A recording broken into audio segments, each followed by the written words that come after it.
Want to save time on social media? I've got you covered.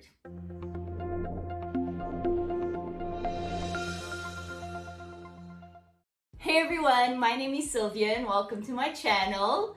In today's video, we're going to be talking about how you can determine what's worth your time on social media. Let's be honest.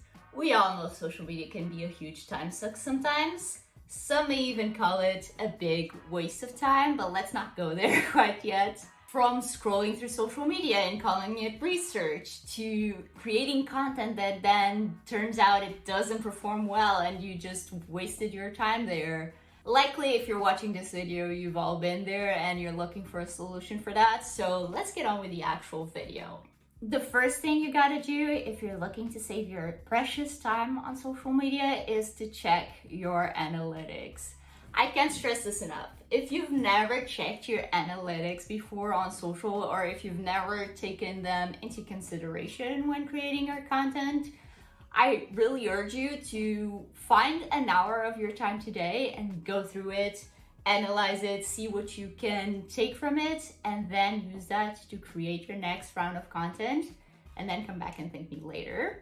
But at the end of the day, I highly recommend everyone that's doing social media, whether it's for yourself or for your clients, to check your analytics at the very least monthly. In some cases, it's actually better to check it weekly, and I'll get to that, but monthly is like the bare minimum. You should check your analytics every single month to see what's performing well and what you should push the lever on, and what's not going there, what's not working for you, and you should just cut the crap and not do it again. So in my case, what I usually do both for myself and for my clients is I check the analytics every single month, and then I report it to my clients and create a content calendar based on what I found in the analytics. So doing data-driven decisions always. And then I go ahead and actually create content weekly. So if you're creating content monthly, definitely check your analytics monthly and create content monthly. But if you're creating content weekly like I am, sometimes it may be worth it to check your analytics every single week before you create content for the following week. Let me explain. Let's say you're testing out a new hashtag strategy or a new reel strategy, and you really want to know if the previous week worked with that strategy before you go on and create for the rest of the month. In that case, I highly recommend anytime you're testing something new to check your insights. It doesn't have to be for a whole hour, just for a few minutes before you actually create content, so you know if this new strategy is worth continue using it, basically. So you know if this new strategy that you're testing out is worth continuing on for the rest of the month.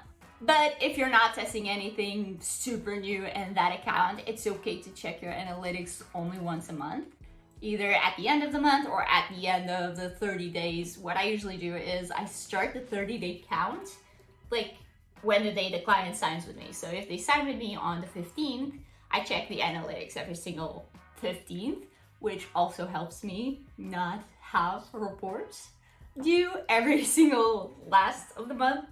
That's a ramble for another day. But yeah, bottom line is check your insights at least monthly and then plan accordingly, which is actually my next tip for you guys, is to not only obviously check your insights, but take that data, and I've said this before, but I'm going to say it again because it's really that important. Take that data and don't just look at it. Don't just see the growth in some numbers and the decrease in some numbers and be like, oh cool, we had more reach this month, I guess that's awesome.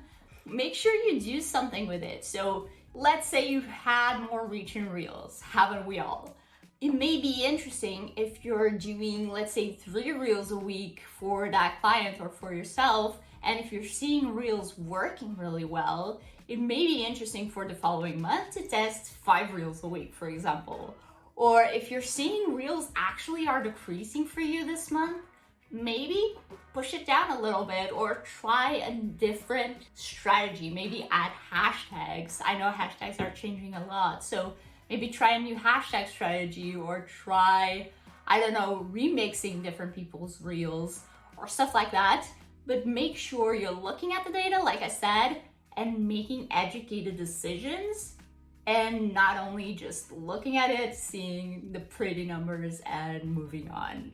Like I said, every single month I make it a point to look at the data and then create a content calendar for the following month, just with general topics for the posts that I want to post about, maybe even some descriptions if I have some specific ideas, so that every single week when I'm creating content, I know exactly what we're posting and I don't have to come up with those ideas on the spot, which would take me a lot more time every single week. And lastly, prioritize. This kind of goes hand in hand with what I said in the whole video, but it's really important that you know what to prioritize at each stage on your social media journey. So for example, if you're just starting out, maybe you're looking to grow more brand awareness. So you'd be looking at growing your reach, growing your impressions, and growing even your following.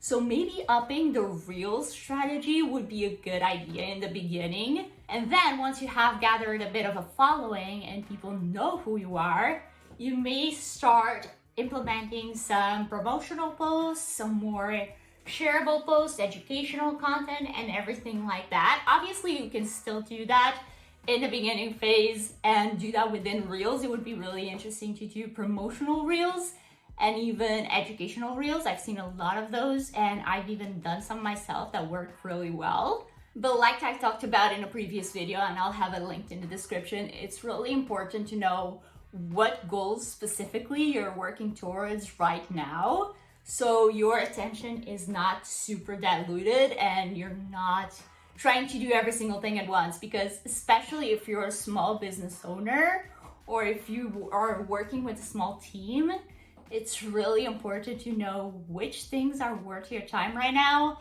and which ones you are not supposed to look at right now.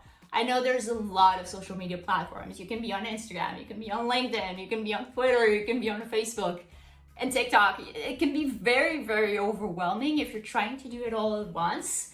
So really knowing which platforms to prioritize and which content types to prioritize in each one will really go a long way. And this also goes for big strategy changes. Like I said before, I usually try to think about one big strategy change every single month, tops. Like sometimes there's some months that don't have a big strategy change and we're just trying to do more of what we see works. But for example, like I said, right now we are seeing a huge change in hashtag strategy. I'm actually starting to test out 15 hashtags rather than 30, which it's crazy for me to think about. And I can let you guys know how that goes in the future. Let me know in the comments if you'd like to see that. Right now, I'm looking to change the hashtag strategy. I'm not looking to change hashtag strategy and reel strategy at one time, because it's really important that you're focusing on one change at a time. Because if you change your reel strategy and your hashtag strategy at one time, I can tell you, first of all, your attention, like I said, will be diluted. And second of all, you won't know what was the biggest change in your results. Like you won't know if your increased reach was from your hashtags or from your reels. So make sure to do one change at a time. Prioritize which platforms you're going to focus on, and yeah, don't try to think about everything at once. I know it can be tempting, but it never works out. Okay, so as a recap, how you can save your time on social media is to, number one, check your analytics so you can make data-driven decisions. Number two, plan accordingly. So not just look at the analytics, but actually take that into consideration when creating your next content calendar. And number three, prioritize. Don't focus on all platforms at once. Don't try to make 1,000 different changes at once in your social media strategy, but focus on one thing at a time. Oh, and by the way, if you're looking for help with reading analytics and reporting them back to your clients, I actually have a Skillshare class all about that. I'll have it linked down below in the description so you guys can go ahead and check it out. And as always, if you join through my link, you get 1 free month of Skillshare Premium, which you can use to take my classes and any other creator's class. And yeah, if you enjoyed this video, make sure to leave me a like and subscribe down below so you don't miss out on my next one. If you have any questions or any requests for future videos, make sure to leave those in the comments. If you enjoyed this video, make sure to leave me a like and subscribe down below so you don't miss out on my next one. I post every single Friday, and I'll talk to you guys next week. Bye!